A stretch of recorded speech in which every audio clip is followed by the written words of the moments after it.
Do you have a number in your mind of how long you want to wrestle for?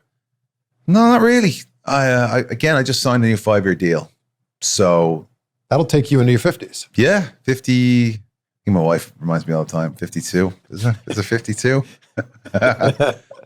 Listen, I'll go till the wheels fall off me. You know, I could do it physically, can't do it anymore. I love what I do. And listen, there's plenty of time to sit back and read a book and just watch TV. And like, there's a lot of that, you know?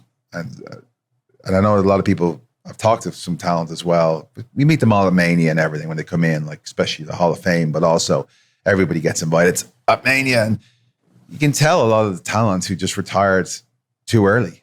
That wearing like, that. I mean, look, if I had to hang on my boots when that stuff happened to my neck, I'd be at peace with it, right? Because, you know, there's nothing you can do. But when some talent have retired before their time, you can tell there's a bit of regret there. Well, there's definitely a difference between people who were forced into retirement and people who said, all right, I'm going to wrestle until this date, this time, and then I'm good with it. But for example, like me, like let's say, you know, after the bar went away or retired then, right?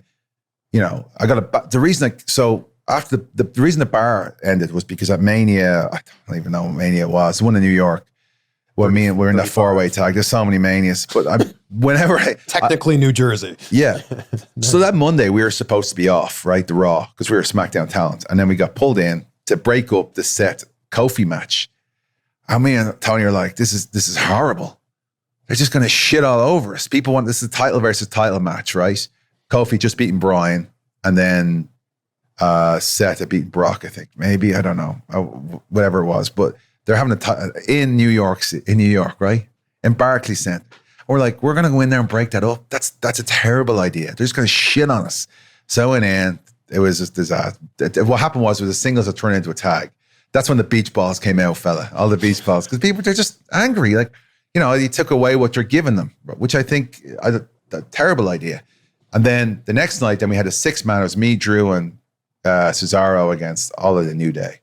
So time got messed up on that one, right? It was like, it just got messed up. And it was a taped show as well, but whatever happened, I ended up getting a concussion, got a shin in the back of the head. So I was knocked out cold. I was knocked down on my feet. I don't remember anything after the kick. And then I went back and all I remember is I was not good for about a month after. I got a really bad concussion.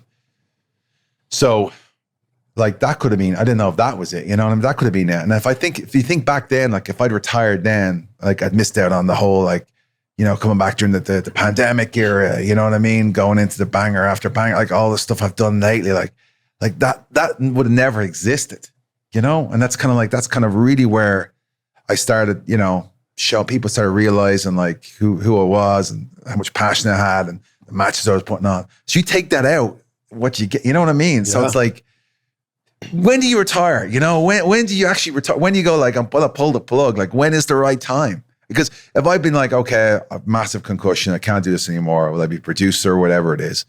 Or just, you know, go on. And then I went on and then I got like the next stuff, you know what I mean? And then it's like, so you know, like that just wouldn't have existed. I wouldn't be sitting here with you right now. Yeah. So as long as you've got passion and your body can go. Yeah. Like obviously you don't want to be like, my biggest fear, the missus is that like, you know, if we have kids and stuff that I won't be able to play with them or whatever. But I think for a 47-year-old in January, I'll be 47 in January, I feel like I'm doing all right physically. You know, I'm moving around pretty good. But like you go until you feel like, I think I'll go to feel like,